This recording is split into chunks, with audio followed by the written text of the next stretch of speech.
Audacity in 3, 2, 1. Hi, guys, and welcome back to the Barbell Lifestyle Podcast. I'm your host, Christina Lynn, and I'm here with my co-host, Marissa Roy. And in today's episode, we're going to discuss how to be healthier without tracking macros.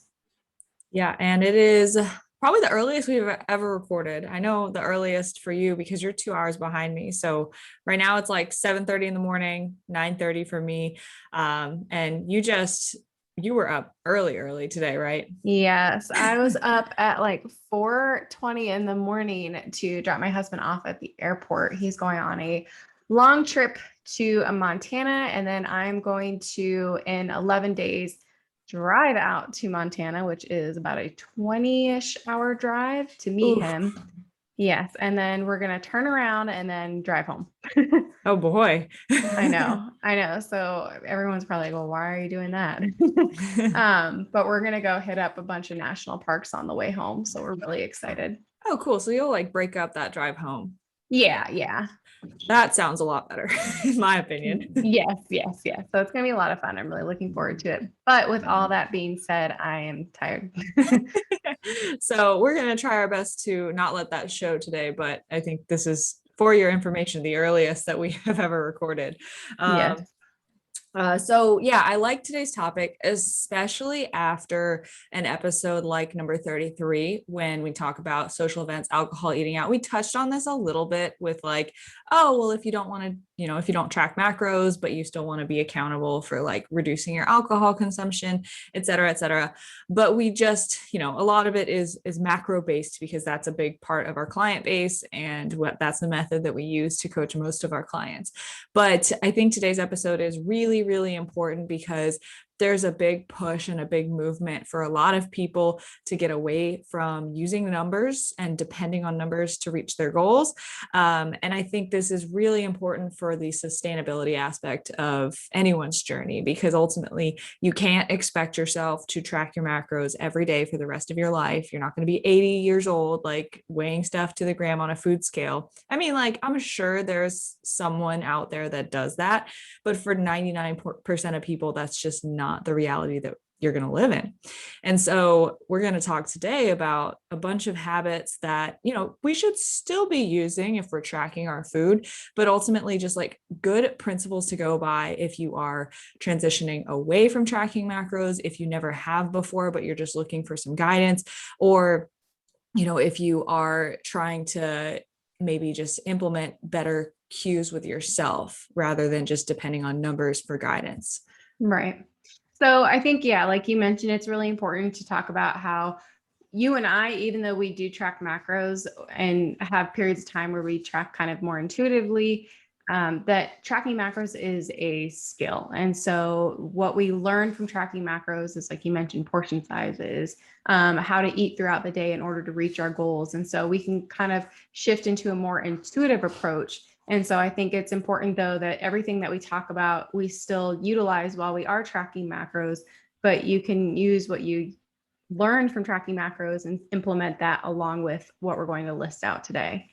Right. And I think we got on the little like gripe on the word intuitive eating, I think, on that episode where we compared and contrasted all the different methods.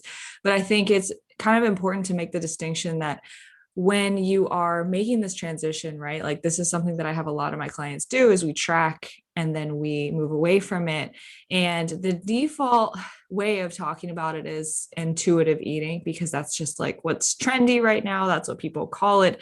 But ultimately, intuitive eating is pretty much what you do when you're not really thinking all that much about food, right? And so it's like what you were doing before you started a healthy lifestyle. Didn't pay two cents to like whatever you put in your body. It didn't matter. You didn't pay attention to nutrition. But mindful eating, I think, is a really great word to describe what we are going to be getting at today when it comes to, okay, we're not using an app, we're not using a food scale, but we're mindful of all of these different points that are going to help us to achieve better weight maintenance in the society that we live in today, because it's just hard to do that when everything that we do, everything we gather around, celebrate around, does revolve around food and drink. Right. And I feel like my caveat is just kind of like find out what works best for you and kind of stick with that. And so I know we always make fun of myself, but I think that these are still very good general healthy habits that anyone can implement at any time to just kind of live that healthier lifestyle. Right, right. And it's with full transparency, something that I still work on actively every day. And it's something that I feel like I've gotten a lot better at in the past year. And I was kind of reflecting on that just yesterday even. But yeah, let's get into it. So Yes. the first point here that we want to hit on is eating slower and without distraction. So you've probably heard this before, maybe you haven't, but essentially you want to match the pace at which your body is going to actually feel full compared to how quickly you can eat. Because I personally have always notoriously been a very fast eater. Like I can finish my plate pretty quickly. I was the fastest eater that I knew until I met my boyfriend. And he is even faster. And I like legitimately, I'm so glad he doesn't listen to the podcast episodes. And I'm really glad because I talk about him way too much. But I have to remind him to breathe sometimes when he's like really hungry and he's like just chowing down. And I'm like, hey, take a breath or like finish the bite that you're chewing before you take another one. And like that's actually something pretty normal, especially with people with a lot of siblings. Like if, they had, their mom make dinner for everyone and it was like whoever finished first gets seconds and like you have to like rush to be able to get seconds, that sort of mindset that can actually like perpetuate on into adulthood. And so I've kind of seen a little bit of that. And I'm just like, hey, like, let's not eat in front of the TV. Let's breathe. Let's take our time with this. And we've both gotten a lot better with it. And I think even just realizing someone else doing it in my life has helped me to reflect on like my pace as well, but eating slow and without distractions. So not being on your phone while you're eating, not being in front of the TV, because there is research to show that you can actually feel more satisfied when you're paying attention to the food that you're eating and kind of like savoring it, enjoying it, taking your time with it, and actually noticing that it's there and what it tastes like, rather than just mindlessly chowing down on something. Yeah, I think those are all really, really good points. And especially the eating slower, not only is it going to help match your body's timing with like, oh, I feel full, it's also going to help a lot with digestion. So if you're eating slower, you're taking more bites, you're breaking down your food a little bit more, that's just going to help aid in digestion. You're going to feel a little bit better after eating too. Oh yeah, for sure. And like the, I guess, indirect effect of it too, with both of these things, slow and without distraction, is it will limit the amount that you're going to be able to consume in a sitting. Because if you eat slower, you're going to feel fuller faster. I'm sorry, not faster. You're going to feel fuller at the rate that you're eating, rather than stuffing everything in that you possibly can. And then like 20 minutes later, just getting hit with it. And that's where a lot of people can get in trouble, because then you can overconsume without realizing it. And the same thing with distraction. And this is especially true for like people who like to snack in front of the TV, like not even meals, but like chips and, crunchy stuff that you just want to eat while you're watching TV. Very, very easy to overconsume when you're distracted. So either pre-portioning snacks for, TV time or whatever it might be, or, if you're eating a meal, sit down at the table, keep it away from the living room, family room, wherever the TV is, put your phone down, face down, or put it in the other room, and really enjoy your meal and the person or people that you're eating it with. Yeah, and I think I read something that they mentioned that you overconsume when you're eating something out of a bag or out of a container versus if you were to, like you mentioned, pre-portion, or at least either putting things out on a plate so you can see everything that you're consuming. So that's another good tip too. Oh yeah, for sure. And I think that kind of will go with like the plate planning, portion sizing as well. Yeah. Yeah. Want to take the next one? Yeah, sure. So the next source, and also too, I guess another preference is that these are in no particular order. We just kind of listed these out. So, so don't feel like eating slower is the number one thing you have to do. But when it comes to actually kind of constructing your meal or constructing your plate, just a good rule of thumb is to have a lean source of protein and vegetables at every sitting. So we really want you to emphasize on eating actual meals and not just like pre-packaged and processed meals. So again, lean protein and vegetables at every setting. Right. And one of the bigger issues that I run into with new clients, especially ones that are really busy, or, maybe they work a full-time job and they have kids and they're, running around the house all day, and they just are grazers and people who will kind of just pick a snack here, pick a snack there. They're never going to actually sit down and eat. They're going to end their day feeling like they didn't even eat anything. But in reality, they might have, picked at a bunch of different things. And then, they're like, oh, I didn't eat anything all day. I'm starving because I never had like something that satiated me. And, we get into trouble in the evening because of that. And so eating actual meals, making it like not only like planning your plate and having lean proteins, vegetables, but like making it a priority to actually stop and like make a meal. And I'm just surprised at how difficult this is for most people, because obviously this is something that I've done as a lifestyle for many years. So for me, it takes getting out of my bubble and what I do and realizing that, this is not a regular habit for a lot of people, is eating full meals and like sitting down to actually make the 20 minutes to do it, right? And so I have to have that conversation a lot. It's like, oh, you're skipping breakfast, skipping lunch. Like, oh, we could just, have this food or that food. But what needs to be a part of the conversation and that I've integrated with my clients is, okay, how can we make sure that you prioritize just 15 minutes to actually sit down and eat? And that's really difficult for a lot of people. I'm not going to lie. I fall into this category, believe it or not, because now that I am working primarily from home, I get so caught up in just wanting to sit down at my computer and start working that the next thing I know, it's like 11 o'clock and I haven't eaten anything. So I'll just grab like an RX bar or something. And then I go back to work and I'm doing check-ins and I'm like, oh my gosh, it's 2 o'clock and I haven't eaten really anything. And so I open up the fridge and just try to find whatever's in there and then go back to work. And so the next thing I know, I'm really hungry and it's already time for dinner. So something that helps me a lot is, again, cooking in bulk or making sure I Yeah. have leftovers for a meal for the next morning. And then excuse me. The next thing I found that works is, even though I want to rush and sit down at my computer, making sure I have a decently sized breakfast that has a lot of protein in it. And that's going to help me feel really full throughout the day. And I also know that I got in a good amount of protein, and I've got a good amount of micronutrients, either through fruits or a lot of vegetables. I usually have like omelets or like breakfast sandwiches or something. And that helps me a lot because I don't feel as distracted by the hunger and wanting to just go and reach for something and get back to my computer. And I feel like that kind of helps set the tone. So for lunch, I'm more likely to eat another full meal than just kind of keep snacking. So prioritizing breakfast has really helped for me.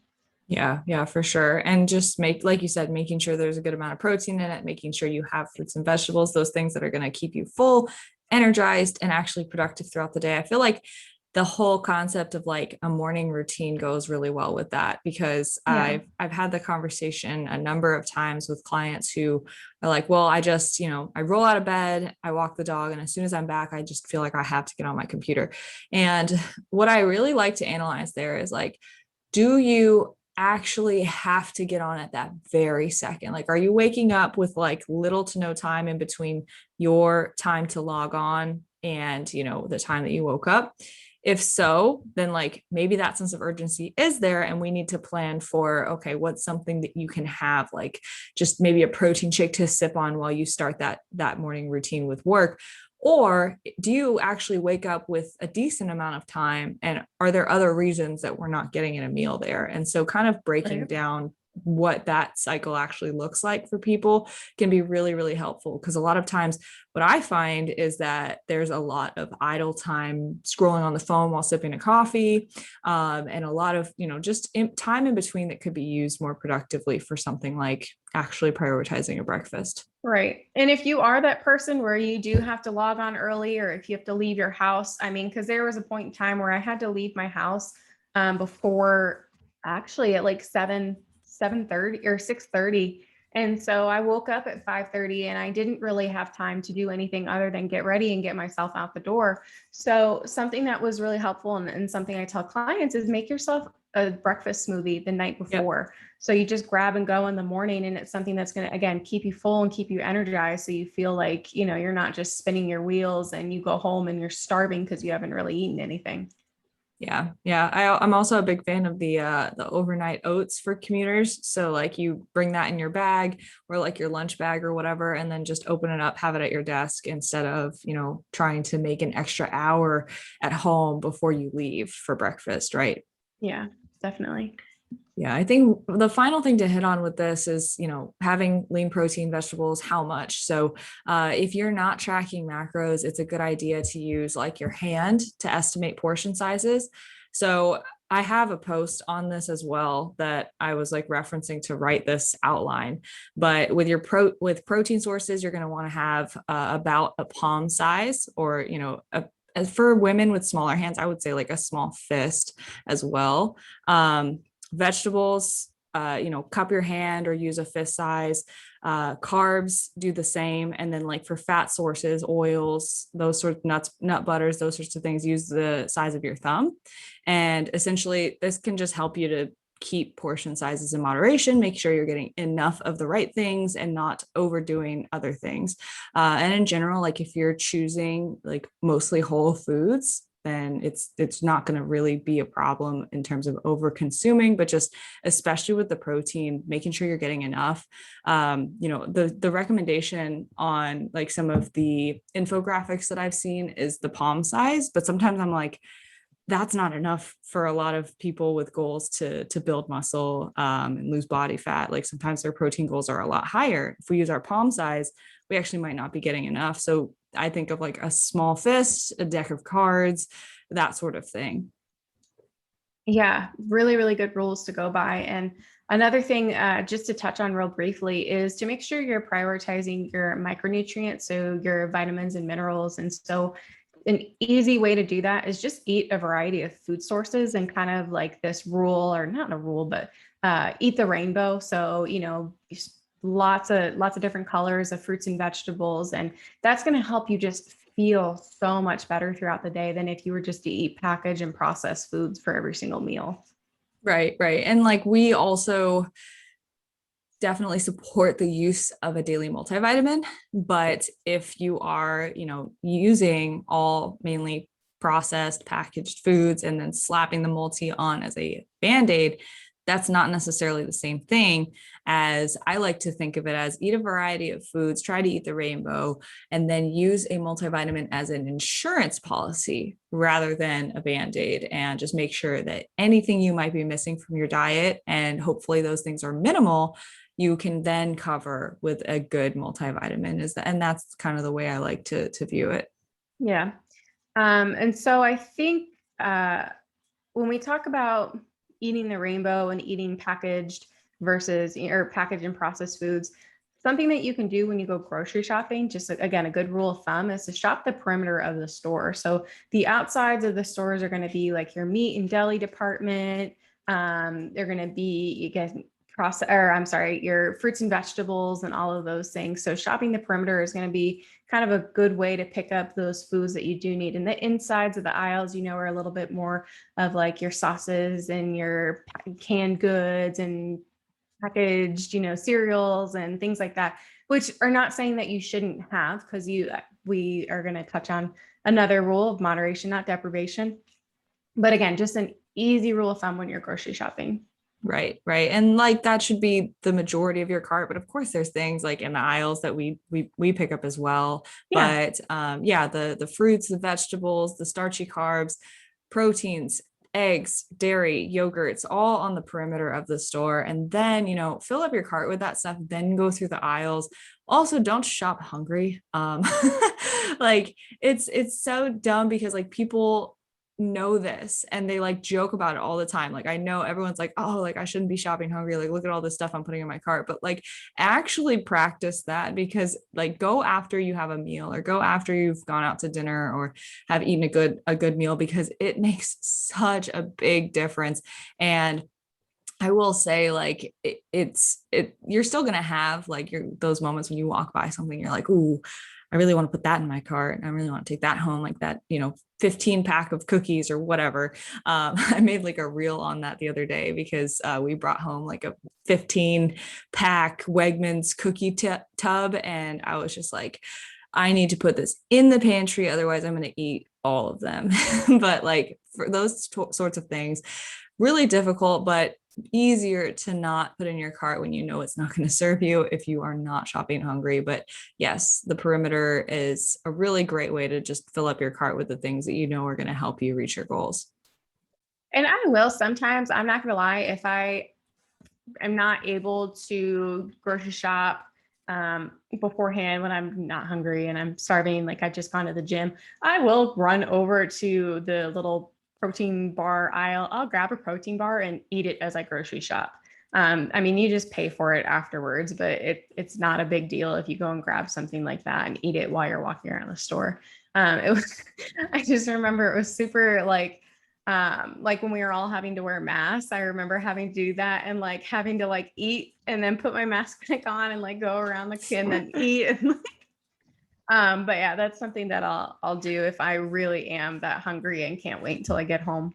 Yeah, yeah, I've definitely done that too. Or like even after a workout and I feel like dehydrated, I've grabbed like a Gatorade Zero or something, Right. drank it while I was walking around. But yeah, just remember to pay because obviously they might assume that you brought it in with you if you're eating it while you go, and might not catch you for that. Or if you feel like really self-conscious about doing that, then run in, grab it, pay for it, and then walk out, get a cart, and like go do it, go through that process again for the rest of your groceries if you need to. But yeah, good rule of thumb. Or just and I think this is not on the outline, but I think is another good rule of thumb is just stay prepared. I know you, Christina, talk about everything that you keep in your purse at all times, like you have the snacks, like you have everything ready, but just in general, like keep something so that you aren't ever like left stranded with no food. Like obviously not actually stranded like on a deserted island, but like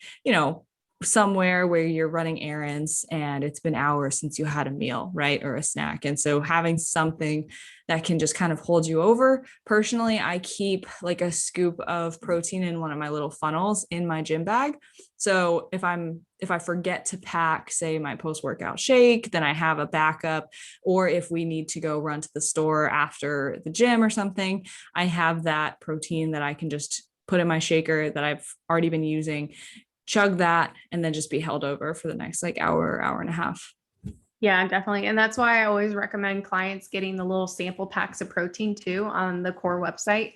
Because again, it's just super helpful, super convenient. You can throw them in your purse, keep them in there, and they stay good for a long time. Yeah, yeah, for sure.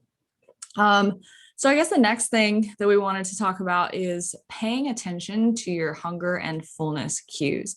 Now, this can be really hard for people who have been tracking macros for a while.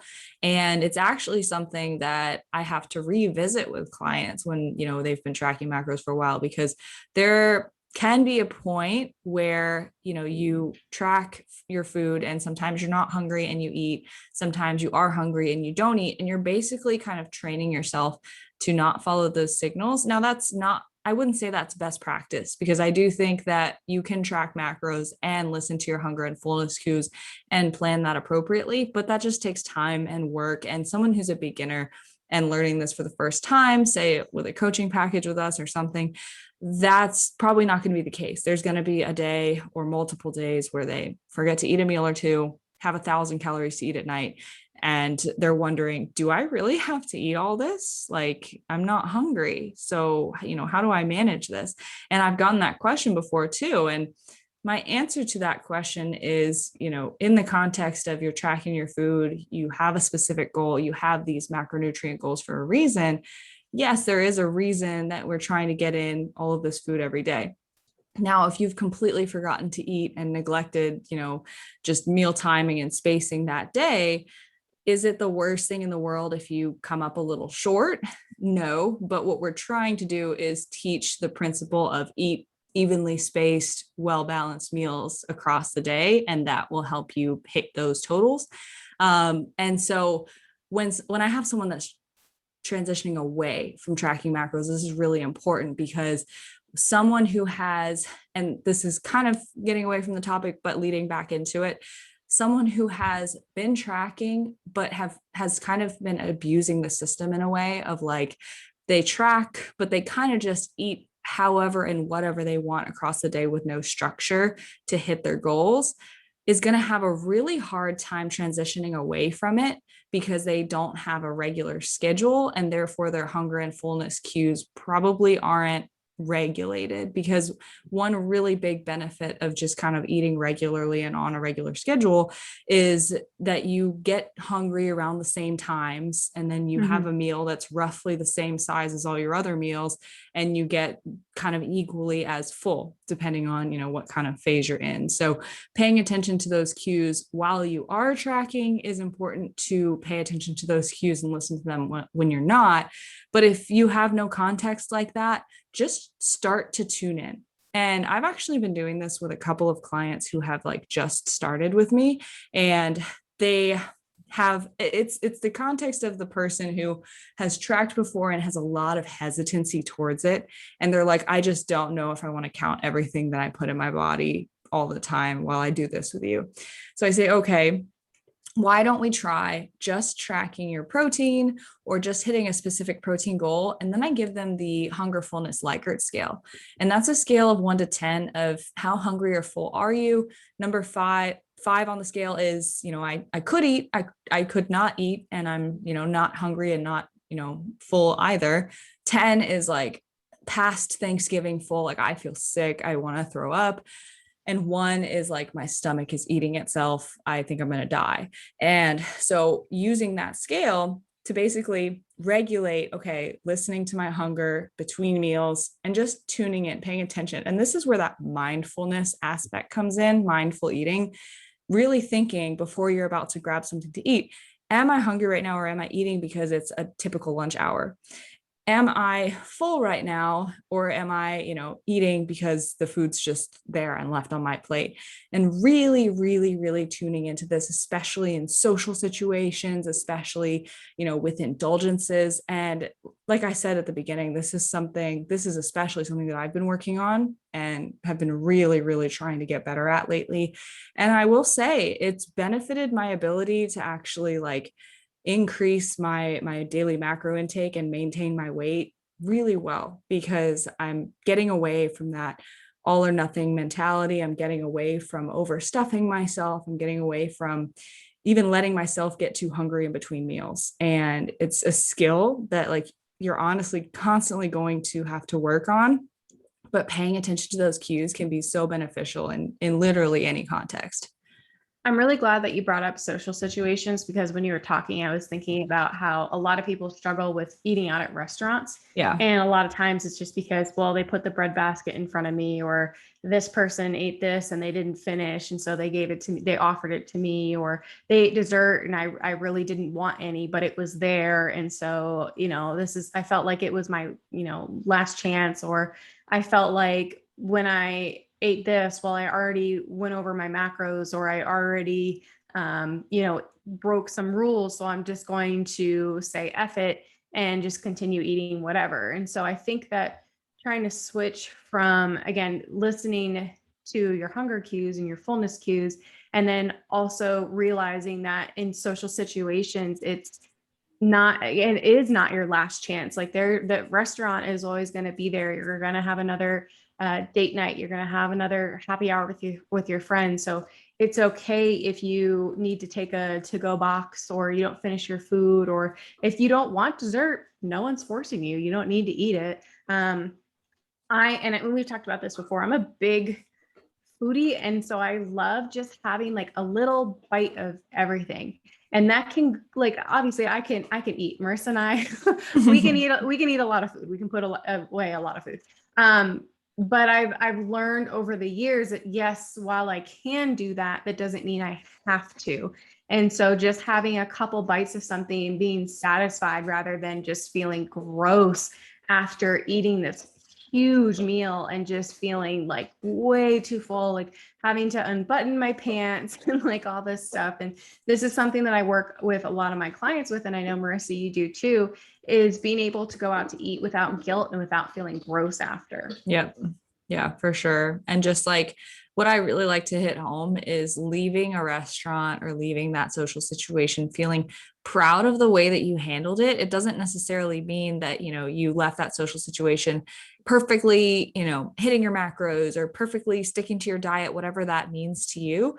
But it means that you left that situation feeling good and confident that you made some good choices, whether or not you were, perfectly on target, then, that's fine. And again, this is in the context of maybe you don't have any macros to hit. Maybe you've never even tracked before. So really just listening to those hunger and fullness cues and being like, I left the restaurant at a 7 out of 10 on the Likert scale. And for me, that's a really big win. And I actually have done this with a number of clients where I ask them, hey, rate on the scale where you typically end up after a social situation. And, I had one client and she was like, it's a 9 or 10 every time. Like, I am so full. I hate myself. I'm guilty, stuffed. Like, I just overeat. And I was like, okay, instead of a 9 or a 10, can we aim for an 8?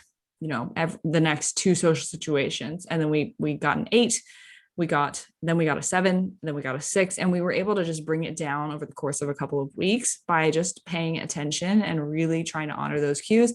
No macros involved. And no tracking involved. So, that's under the assumption that this person knows that they're most likely going to overeat when they go into a social situation. But how do we dial that back like just a little bit? Because all of those little changes really do add up when it comes to just achieving weight maintenance and really not putting yourself in a situation where you are gaining weight or feeling, unhealthy or uncomfortable. So really, really big. Personally, I've had some good wins with that lately because I'm learning to be the person who can, pile some of my stuff that I'm not going to finish onto my boyfriend's plate, or just sharing things with people and not feeling the need. Here's another thing: not feeling like it's a competition to eat as much as possible. And I feel like maybe girls don't relate quite as much on this because I feel like sometimes in social situations, it could be the opposite for girls. Like, who can be the daintiest? Like, who can eat like a bird? But like, I have found myself more so in the circle of, a lot of guys, and for them, it can be a competition of who can eat the most, who can order the most entrees and put it all down. And double entree game. yeah. And so that's something that I like to remind some of my guy clients, like, hey, when you go out with the boys or you're out to eat, like, it's not a competition to like out eat your girlfriend or your boys by like, 2 servings or whatever. Like, you don't have to, put that pressure on yourself to impress anyone. Like, who are you trying to impress? Right. And so really looking at that and analyzing that like competitiveness in someone, because like, unless you are a competitive eater, what we really want to do is get away from that. So that's something I think that maybe more of the guys can relate to is remembering that it's not a competition when it comes to eating out, and really just making the choices that are going to serve you and your goals. Yeah. And I think something that's important, and I've shared this story before about my mom and I going out to lunch and then her not wanting to eat dinner because she felt guilty for overindulging. And so again, listening to your hunger cues, if you're hungry and you're starving, like, that's miserable to go to bed feeling that way. So just have something light, again, having extra protein at the end of the night, like, that's not going to really set you back a whole lot. Whereas if you had eaten an entire pizza, like, yeah, maybe again, we need to dial and really fine tune our hunger cues. But if you're hungry, eat. Right. Oh, and when it comes to hunger, knowing the difference between being hungry and wanting to eat. Now, this is something that I think personally, because I've gone through contest prep, I am very familiar with the feeling of hunger. And I think a lot of competitors can relate to that, or anyone who's taken a diet very seriously, like, what hunger feels like. But at the same time, there can also just be a desire to eat that a lot of times we categorize that as hunger. And I know people that are guilty of this, and I try to remind them, day to day, or, if I have clients who are bringing this up to me, it's just like, I'm hungry all the time. Like, are you hungry? Like physically feeling your stomach growling, physically feeling like, you are actually, you need to eat, otherwise you're getting lightheaded, dizzy, whatever. Or are you just wanting to eat in whatever situation that you're in? Are you in a situation that usually you would indulge in something, but maybe you're not, so you just want to eat? And really trying to zone into yourself and those signals, and whether or not that is mental or not. And of course, if you actually are hungry, then that's telling you something valuable. That means you could probably eat something. Maybe you need to work on spacing your meals better, but that means you actually have physical hunger. But a lot of times I find that people are quote unquote saying they're hungry, but actually they just want to eat, and they don't really know how to parse the difference. And that can be a really valuable skill to develop. Yeah, and I do have clients, and I'm thinking of one in particular who she ended her night by watching a show or watching a movie, and she always wanted to eat during that time. And so I think sometimes it's like you mentioned, if we're always eating around the same time, your body starts to adapt to that, and it can like kind of signal that you're hungry, even though you may not be physically hungry. But also, if you know that that's something that is kind of into your routine and built into your routine, then allow yourself some space to kind of have a snack at the end of the night. Um, but one of the things too that really, really helps with feeling more satiated throughout the day is we talked about having a protein at every sitting, a lean protein, is that's going to really help regulate your hunger throughout the day. So a lot of people will have a very high carb breakfast, a very high carb lunch. And by the time dinner rolls around, they're starving. And that's when they have their biggest protein meal. And a lot of times they feel super, super full. And it might be because you just had 50, 60 grams of protein in one sitting. So spacing that out throughout the day, you might find yourself not actually wanting to eat as much or having that constant feeling of hunger in your belly. Right. And that's like honestly one of the biggest, not complaints, because like no one complains about being able to eat a lot of food, but every time I start with a new client, they're like, man, like it's really hard to get all this food in. And I'm like, yes, because we doubled your daily protein intake. Like we went from eating 50 grams a day to 100 grams a day or something like that. And that's pretty typical for most people who don't pay very close attention to their nutrition, as protein just suffers and it's way too low for any goal that we're trying to serve. And so when I say to someone, here's your protein goal, like let's try to get this in multiple doses throughout the day, my clients are like, well, I can't eat anything else. Like I can't like fit in other, foods that I might otherwise want, because like the protein's making me so full. And this is like, an indirect way that a lot of quote unquote fad diets work. They are centered around lean protein sources. They are centered around satiating the person who's trying to diet. And indirectly, it just makes it harder to eat a lot of food. And so that can be really, really helpful when maybe you're not tracking your macros, but you want to feel satiated, as well as, making sure that you are, fueled throughout the day and just, what's the word I'm looking for? Energized, fueled throughout the day, and reaching your goals. And protein is a really, really big part of that, like you said. Yeah, because I think that a lot of people they overestimate how much protein they consume Oh, and yeah. don't realize how much they actually do need and what they can eat to reach that protein goal. So again, while we are talking about not tracking your macros, it is a good idea to figure out maybe track a couple times and just be like, wow, I need this much at breakfast. I need this much at lunch. I actually need to have a protein shake after my workouts, and then dinner, and then even something after dinner sometimes, again, depending on how much you weigh. And I would go back and listen to the macros episode so you can figure that out, even though we're talking about not tracking macros.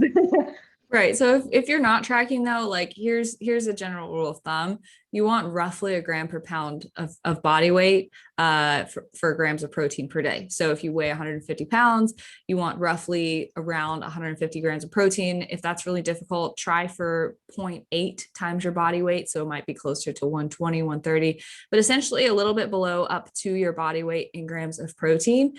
And then split that into however many meals you eat, and then look up, like you can just look up how much protein is in, this much chicken, how much protein is in this much shrimp. And you can just get an idea for like, oh crap, I usually only have like 2 little strips of chicken on my chicken salad. I probably need 3 times that in order to hit that goal per meal.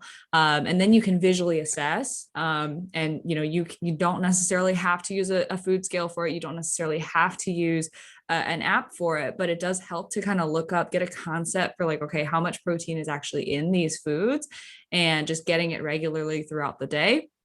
And what we were saying about the hand portion sizes as well is, especially if you're trying to build muscle or lose body fat, just, miss high when it comes to lean protein sources. Like you can miss low for the carbs, the fats, but miss high for the protein. So instead of a palm, use a fist, right? And get a good amount in at each sitting. And that way, even if you only eat 3 meals per day, if you went with that rule of thumb, you might, be closer to your goal than if you had just, underestimated or looked at, a small serving of protein and like, that seems like enough. Yeah, and we're going off on a small tangent, but it's also a good idea to just kind of play around either in MyFitnessPal or even like the USDA and looking at their database and kind of figuring out and looking at the content of your food sources. So a lot of times I have clients who struggle to reach their protein goal and stay under their fat target because they think that peanut butter is a pure protein source, and it has a little bit of fat, or they didn't realize how much fat salmon actually had, or even a 93.7 or 90.10 ground beef, what the fat contents actually are and what that looks like. So just to play around with that a little bit, and it's not to scare you in any way, but it's just a good idea to understand what you're consuming, even if you aren't tracking.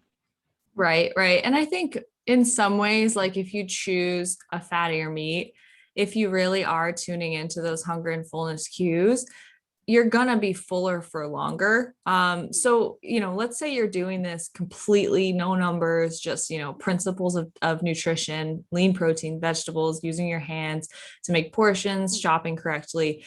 Those are all, and if you are paying attention to your hunger and fullness cues and regulating, having multiple meals across the course of the day, your body will tell you when you're having too much. Like eventually you will get to a point where you can listen to those cues, honor them, and you should reach a space of weight maintenance around a given set point, because ultimately your body does know how to achieve weight maintenance. It's just we spend so much time with fad diets and this diet and this event that we're trying to get in shape for, and all of this, ignoring our hunger signals.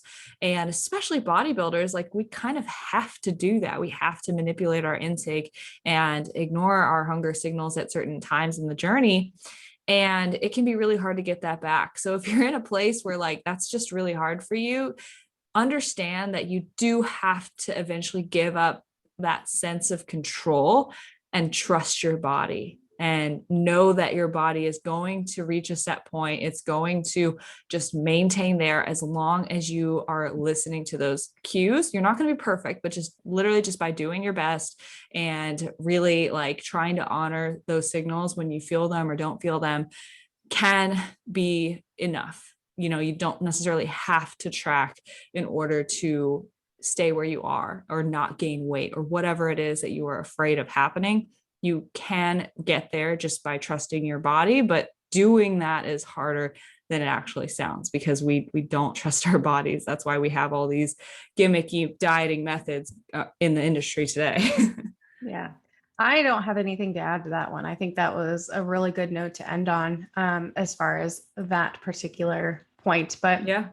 we've already touched on the moderation, not deprivation. But I do think that this is really important. And so when we talk about eating throughout the day, that we probably shouldn't have like cereal and cinnamon rolls for breakfast and bacon. And then for lunch, have, a huge burger and fries. And then for dinner, have pizza. And then for dessert, have ice cream. We probably shouldn't do that every single day. And is it okay to indulge? Absolutely. But we still need to make sure that our meals are balanced, that we're getting in a good amount of vitamins and minerals. So again, prioritizing our micronutrients and allowing yourself to have some of those more fun foods and not feel like, well, I'm not allowed to have this. I can't have sugar. I can't have bread. I can't have pasta. Because if you're eating chicken, broccoli, and rice for every single meal, you're going to go crazy after a few days. And that's, again, it's not sustainable to just live off this boring food. I think that, again, while you should eat quote unquote healthier foods and make healthier choices, that we should still enjoy the foods and the meals that we're eating. That I know that there's this idea that you should eat like a dog and just kind of just eat whatever and food is fuel. But I mean, I kind of think that that's BS, because I do think, well, yes, there is a time and place like contest prep where there are times where you have to eat not so fun foods. But for the majority of us, we're just living in this kind of just healthier lifestyle that, yeah, we should be able to enjoy our meals. Yeah, absolutely. And I think people who have tracked or are trying to transition away and become more mindful with their food without necessarily relying on numbers as a crutch or something like that, kind of understand this principle a little bit more, because we talk about, oh, well, just fit dessert into your macros every day, or use the macros to understand that if you have X amount of indulgences, then you have to balance that out with X amount of leafy greens and vegetables in order to hit your target. So like the balancing act is better explained by numbers, and a lot of people can get that concept better with macros. So the people who are transitioning away, listening to this, trying to get some more freedom away from feeling like they need an app or need a food scale, might understand this concept a little bit better. But essentially understanding that everything is a trade-off and there have to be checks and balances with nutrition.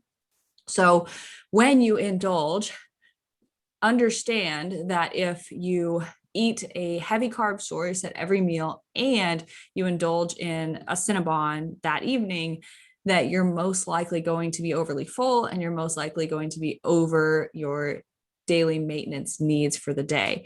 Because ultimately, when we are trying to eat mindfully, intuitively, we're not trying to really get anywhere. We're trying to just live the lifestyle, not trying to gain weight, not trying to lose weight. So weight maintenance is typically the outcome that we want when we want to live life without numbers. And then we employ the numbers when we want to reach a specific goal. So then if you understand the concept of, okay, well, there have to be checks and balances, then, okay, maybe if I want the sweet potato fries, then I get the burger lettuce wrapped, or vice versa. If I really want the full burger with the bun, I'll get a side of steamed vegetables instead of the fries. And just understand the principles of like, if I'm eating really carb heavy throughout the day, then maybe I need to make a salad for dinner to balance that out, something lighter, instead of just going with what my normal might be. And just understanding that everything kind of operates like a seesaw or like a balanced scale. And you really want to just end the day equally balanced on both sides in terms of indulgences and, making sure that you do get a good number of healthy, nutritious foods in as well. And understanding that social events, weekends, and things that are less structured compared to your day-to-day, Monday through Friday meal schedule, is going to kind of throw off your signaling. It's going to throw off the timing of your meals. It's going to throw off how much you eat in one sitting. So really, really listening. Am I full? Am I hungry? What is my body telling me right now? And pausing to just think about it can make a huge, huge difference in understanding how to moderate yourself in that situation. Is just really look internally. Yeah. And another good rule of thumb is, like an 80-20 rule. Yeah. So 80% of the time, your meals should be healthy, whole, nutritious food sources. And the other 20% can be a little bit, maybe a little bit more processed or a little bit, quote unquote, more fun food. So, and I think this is something that we didn't write on here, but it kind of goes along with the moderation, not deprivation, but it's also not labeling foods as good or bad. So trying to remove yourself from that. And so I think sometimes I try to, instead of saying something is good or something is bad, I'll say something is, again, more nutritious, more full of, like, which means full of vitamins and minerals, or I'll say just kind of like more fun foods or foods that you enjoy, because I don't want anyone to think that they are good for eating something or they are bad for eating something or they have guilt associated with foods. Right.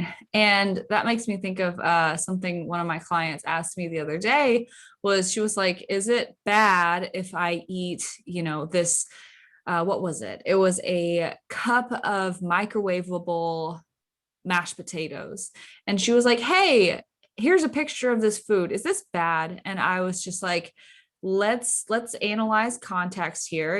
What does the majority of your diet look like? What is the purpose of, the microwave mashed potatoes like? And she was like, oh, well, I just like really didn't want to cook, mashed potatoes from scratch today, so like I picked that up for our dinners tonight.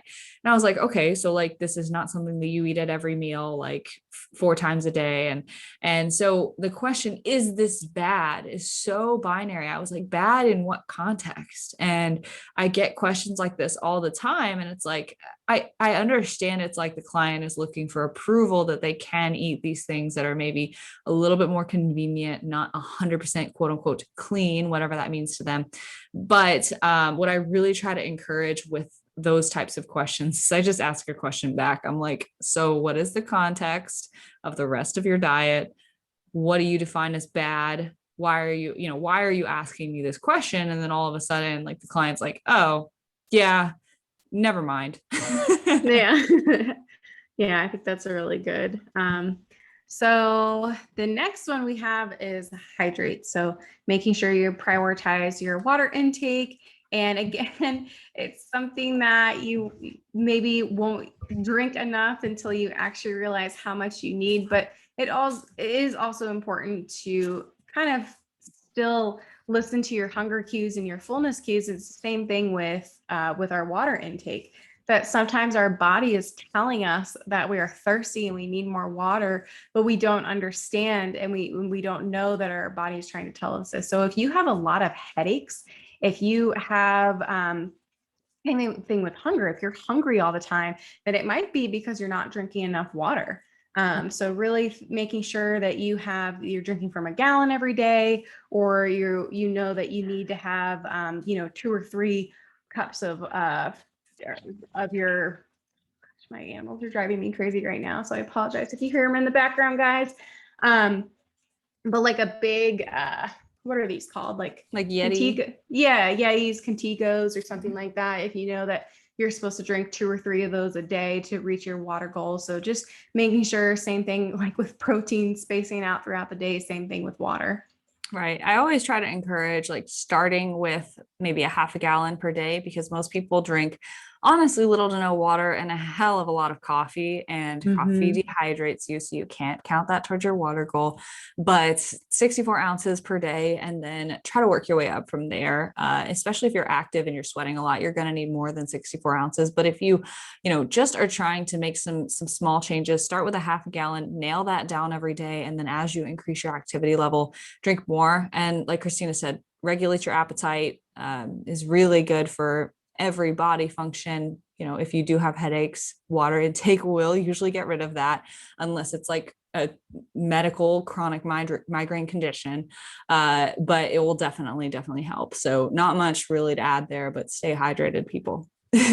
Yeah. And again, I do have clients that struggle with their water intake. And so I do recommend adding BCAAs, or as we both drink water, maybe Mio's, Crystal Lights, like any of the little flavored packages. But ironically, our last podcast that we recorded was all about gut health and reducing your sugar alcohols and things like that. So again, it's probably shouldn't use a lot of those flavorings because then you start to depend on those and you don't really like water, but it is good to help you increase your water intake. But again, moderation. Right, right. So if you're interested in what we have to say about that, spoiler alert, there's really nothing wrong or dangerous with using sugar alcohols or artificial sweeteners, which is why we do recommend using them for, maybe kickstarting your water intake.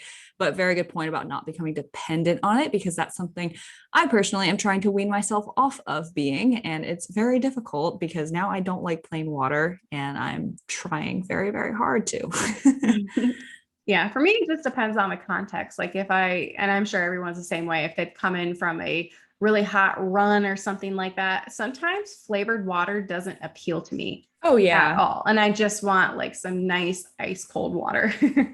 Yeah, it definitely depends. There are the situations where I like regular water too, but it's just not when I'm sitting at my desk and just like Yeah, sipping. agree. Yeah. Agree. So next up is going to be paying close mind to stress management and getting good sleep. And so this is going to indirectly and directly affect our body's ability to achieve weight maintenance and just overall feel healthy and energized and good, and not like you're holding a lot of stress or inflammation. And so I actually did a live on this with my clients on 2 days ago, Friday, and talked all about stress management and sleep. And when I unpacked it, there was a lot more to it than I had expected. So I'm not going to go on with this for like 30 minutes, but essentially have a sleep schedule. Use good sleep hygiene habits like keeping the room cool, having white noise, having a good bedtime routine, stay away from blue light emitting sources like computers and TVs and screens close to bedtime, and just try to, harness those habits in a regular way so that you are getting good sleep and enough sleep, but also recognizing the distinction that enough sleep in terms of time is not always enough sleep in terms of quality. So you can really improve sleep quality by managing some of those conditions, even if you already do, say, sleep through the night and for 8 hours, but you always wake up feeling absolutely exhausted. Then there's something wrong there. Right. And sometimes stress management can play into the quality of your sleep. And those two things work really hand in hand. So with stress management, I really like to emphasize the fact that we react to stress. We always react to stress with emotions and an immediate response, because like we can't control necessarily our reactions, but what we can control is our response. And so really harnessing the power of, you don't have to respond with that same reaction, emotion, or intensity that you felt when whatever stressor happened. You can pause, analyze, and respond in a way that's more productive and gives you more control over the situation. And that can really help with just how you handle stress. Journaling, brain dumping, and kind of, getting your thoughts on paper is the final thing that I recommend for stress management, or having some kind of a sounding board. If it's a person, a therapist, a journal can be really, really helpful. Again, it plays into sleep and it plays into your appetite. It plays into so much of your life that it really does have to be paid attention to live an overall healthy lifestyle. Yeah, I have so much to add to that. Because when it comes to sleep, the other thing that's important is, like Marissa was saying, it's not just the quantity, but also something like, okay, let's talk about, we're getting 8 hours of sleep. I think it is very different to get 8 hours of sleep if you go to bed between 9 and 10 p.m. versus going to bed at 1 or 2 in the morning. And even though you may still get 8 hours of sleep, it's going to feel different waking up the next morning. So thinking about the time you go to bed and the time you wake up, and sometimes you can't control that when if you're talking about work. Obviously, we've talked about Marissa's boyfriend being on nights, and so that's going to look very, very different. But having, again, that quality of sleep versus quantity. And when it comes to stress management, Marissa hit on something really important, is that stress perception. So how you perceive whatever stressor it is that you're dealing with and how you choose to respond. Because again, we can't control other people. And a lot of times we can't control a lot of outcomes. The only thing that we can control is our response to that stressor. And so how you, again, like how you perceive it. So is this a huge burden? Oh no, woe is me. Or is this a challenge? Is this something that I get to overcome and grow as an individual? So little things like that. And I feel like we could do an entire podcast on that, but just as like a quick little like pocket rule book, try to control what you can control, and the other things that you can't control, you just kind of have to throw up your hands and just say, well, whatever happens, happens. Yeah, let's do a full episode on stress management and sleep for sure. Because I'm just like thinking, I'm like, there's no way I can even bring that topic up because we'll have to go like an hour on it. But Yeah. the Oh, last thing, oh, good, oh, sorry. sorry. Real quickly, when we talk about going back to sleep, I feel like we're jumping all over. But like Marissa was saying, is that having good quality sleep, it helps regulate your hunger hormones and your mood. So if you even like, let's say you're consistently at 8 hours, even if you get 7 hours one night, that can throw off how hungry you feel throughout the day, your mood, your energy levels. So it is really important. And even just a couple hours less of sleep a night can make a really big difference. So I feel like everyone always stresses the fact that you should be getting good quality sleep. It is really important. Yeah. I will make a little caveat on what you said about the time that you go to bed, because there are these things called chronotypes of different, I guess, sleep personalities of people who are, if you've always categorized yourself as, say, an early morning riser or a night owl, there's actual evidence to support that people have like different categories of what are called chronotypes, where some people are actually at their best when they stay up a little later, wake up a little later, and some people are at their best when they go to bed super early and wake up super early. So when it comes to getting on a good sleep schedule, not just the time of day, like of course daylight and nighttime and the exposure to that matters and can help set your chronotype and your circadian rhythm, but matching your chronotype. So for example, my boyfriend does go to bed at like 7 a.m. And wakes up at like 4 p.m. But his chronotype is the closest thing to night shift possible. So if he was not on his current work schedule, he would still go to bed at like 2 or 3 a.m. And he would wake up maybe at 11 or 12 or maybe 10 something instead of in the afternoon. But that's like where he feels his honest best. And it's very weird to me because I've always been a very normal chronotype, and I'm not a super early morning person, but I'm definitely not a night owl. And so I go to bed anytime between like 10 and 11, wake up like 6, 7, 8-ish, depending on the day. And that's like very, very quote unquote normal, but try to match your chronotype with your sleep schedule and try to pay attention to what you jive with the best when you really feel like yourself. Obviously, you can't control that if you have like a normal, typical work schedule. But if you do have the freedom to be flexible with that, try to experiment with your chronotype and see what feels best for you. And there it goes. I said it. What feels best for you? Okay. Because it's a thing. Yeah. And then the hunger hormones. Yeah. One bad night of sleep and your hunger could be through the roof, dysregulated. Just making sure. So I'll briefly, ghrelin is the hormone that makes you hungry. You can remember that with the GR, like grr, my tummy's growling. And leptin is the hormone that keeps you full, makes you feel full. And one bad night of sleep has been shown to increase ghrelin and decrease leptin. So just with one piss poor night of like 4 hours or something, and you could have more cravings the next day, and that can result in behavioral changes of giving into those cravings, and then maybe you continue to perpetuate that cycle. So it's very important to just try to prioritize getting back on a sleep schedule every single day, no matter how the night before was. Yeah, that's super interesting about the different sleep types. I'd never heard that before, but I guess my chronotype, is that what you're saying? Mm-hmm. Is grandma, because I've talked about this before, like if I'm in prep or I've gone out with my boyfriend and I'm like, or boyfriend, oh my gosh, Boyfriend. husband. Yeah, I guess We I've just got a boyfriend on the side. rewinded 4 years. Because I don't know what I was thinking of. Husband, happily married. If I go out and I DD or something like that, and I just stay up late, I've had absolutely no alcohol, but we go to bed at like 1 a.m, I feel hungover the next day. And I'm like, this is not fair. Like, I did not drink. This is not fair. I shouldn't feel like this. So I think that's super interesting, but I guess I just have that grandma chronotype. Yeah, that's not just you. And people like to say that that's an age thing, but then I'm like, hey, I'm over here. I'm 24 and I feel that way too. So I don't know what you're trying to say. Like, I think it just means I'm an adult now. I mean, I didn't feel like that. I never felt like that in college. I could do whatever I wanted, drink however much I wanted. My sleep schedule would be all over the place. And I felt so productive the next day.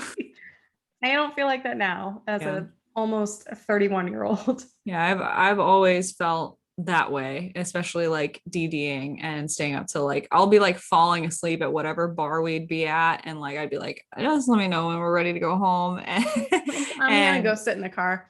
it's like I wake up and I'm more hungover than the people that drank, and I'm like, this is not right. Why did I DD? Yeah. Yeah. So the next one we have, and I think it's our last point, is just to prioritize movement. And I was just about to say, for whatever movement that you enjoy, find out what works best for you. But I think when it comes to exercise, trying not to put weightlifting into or like exercise into a box. And so exercise or movement can look different for everyone. And again, I think it's really important finding something that you enjoy. So if you enjoy Pilates, or if you enjoy yoga, or going on, 30-minute walks or something, or if you do enjoy weight training, then do that a couple of times, 3, 4, 5 times a week, 30 to 45 minutes every single day. And that's going to make a huge difference. And so the other thing too, it's not just movement as far as like making sure you're exercising, but it can just be making sure you're moving throughout the day. So making sure you're getting up and you're getting in some steps, and maybe you start your day with a 30-minute walk, just leisurely walk. Maybe you're walking your dog, or if I have some clients who just don't enjoy morning walks the way that I do, and I'm very biased with those because I like them. Maybe they enjoy an afternoon walk. Maybe it's after lunch or maybe after dinner. I know some of my clients really enjoy doing that with their kids after dinner, and it's just another way to connect with them. But it's just a good practice to making sure you're getting up and getting in some steps. Yep, for sure. Just movement between meals across the day, really, really good for appetite regulation as well. So like there's a theme here. Like we're basically just introducing a lot of different strategies to help with appetite regulation and just making sure that you are listening to your body in terms of food intake. But there actually has been research to show that being sedentary can actually make you more hungry than if you're moderately or lightly active. And so exercise does regulate our hunger hormones and cues to be more accurate than actually if we were just sitting all day. And yeah, I'm a nighttime walk person. So Aaron and I actually do evening walks pretty much, in the evening after dinner around the neighborhood. And I cannot get myself to do a morning walk to save my life. So I'm definitely like those people you described. Well, for Aaron, it's a morning walk. Yeah, it's like a midday, like early afternoon, late morning walk. But yeah, Yeah. and just exercise. Obviously, resistance training has very, very pertinent benefits to body composition, Yes. long-term health, muscular health, bone health. But if you hate it, just stay active, like just move in ways that feel good. And, that's going to help not only with maintaining and regulating body weight, but also the appetite signaling that goes along with that. Right. And I think sometimes what happens, and have definitely been this person before, where I think that, oh, well, if I weight trained for 45 minutes to an hour and a half, I don't need to do anything the rest of the day. And I can just sit on my couch. I don't need to get up. I don't need to move. I don't need to walk. And so it's the same thing with our food, where we underestimate how much we eat. I think it's the same thing. We underestimate how much we move and how many. Yes, sorry, overestimate our activity, we underestimate our food intake. And so Yes. again, just while I do recommend at some point tracking your steps, because I think, again, it's the same thing with tracking our food, is we get an idea of, okay, this is how much I need to eat. It's the same thing. Okay, this is how much I need to move. So if I know that I'm going to be sitting at my desk all day, I'm probably going to get 1,000 steps maybe. So I know that I need to get in some sort of activity either in the morning, in the afternoon, or I just need to make sure every, on the hour, I'm just getting up and going on a 5-10 minute walk. Yeah. Yeah. And I think, if you are just like the type of person where that watch or tracking your steps is just going to make you go absolutely crazy, just incorporate some walks into your day. Like, it can be that simple. Like, get up, do a couple laps around the house every hour on the hour, or, do a morning walk, do an after lunch walk, do an evening walk, whatever. Like, if you are adding activity to your day, it's still going to be a net positive compared to not adding anything. So don't ever put yourself in a situation. And this goes for, and I think this is a good concluding thought for the whole episode, is don't ever put yourself in a situation or position where you feel like you have to track something with a number in order to actually do it. Because what we're trying to get at here is you can use all of these principles and all of these habits with no numbers involved, and it's still going to be a net positive change compared to what you were doing before.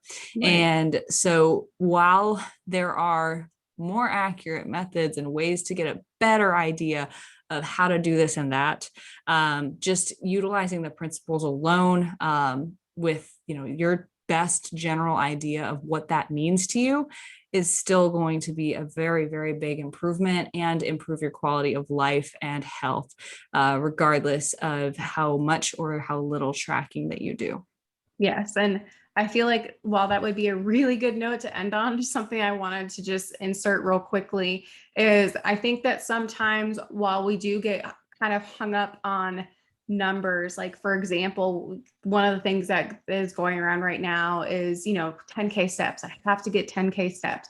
That for some reason we have this like magical number in our head. And it's the same thing with females, where it's like 1,200 calories. For some reason, we just kind of hear these things. So I think that sometimes what happens with people is, well, if 10K steps is ideal or 10K steps is good, well, then 11 must be better. Well, what's better than 11 is 12. And so I think that sometimes we have a tendency to need to do more and more and more and more. And while, yes, it might be good or better in some instances, if you were now constantly getting 20K steps a day, well, that is kind of your new normal, and your body is going to adapt to that. So then what happens if that 20K is not maintainable, and that's not something you can't do in your everyday life, and now you have to drop down to 10 or 5? Well, again, you're going to have a big difference in calories. And while I don't want to go off on a huge tangent, when we talk about moderation, with food, I think it's also good to think about when it comes to movement or when it comes to exercise, that we don't want to do anything too extreme on either end. So trying to find that nice balance in something that you feel like you can sustain for a long period of time. Because if you don't see yourself doing your normal routine in, 5 months, 5 weeks, 5 months, 5 years, then you might need to adapt and make some changes so it feels like, okay, this is actually realistic. I might need to do a little bit of extra planning. I might need to schedule better. I might need to prioritize my time better. But if I'm not being lazy and if I'm being realistic with myself, I can reach these goals. Yes. Yes. Not a tangent at all. Good closing point for sure. So Perfect. Just to, I guess, kind of recap the points and close this up: eat slower and without distraction, shop the perimeter of the store, have a source of lean protein and vegetables at every sitting, and make sure to eat actual meals that are, full plates worth of food using hand portion sizes and nutritious food sources. Pay attention to hunger and fullness cues. That one is a huge one. Implement moderation, not deprivation, when it comes to indulgences and things that you love to eat, kind of the 80-20 rule. Stay hydrated, pay close mind to stress management and your sleep habits, and prioritize movement. Yeah, guys. So we hope that you enjoyed this episode and had a lot of takeaways. And if you haven't already, make sure you're subscribed to the podcast. You can find both of us on Instagram. You can find me at Christy Lynn Fit, and Marissa is at Marissa Roy Fitness. Thank you guys so much for listening to this episode, and we hope to see you back next week.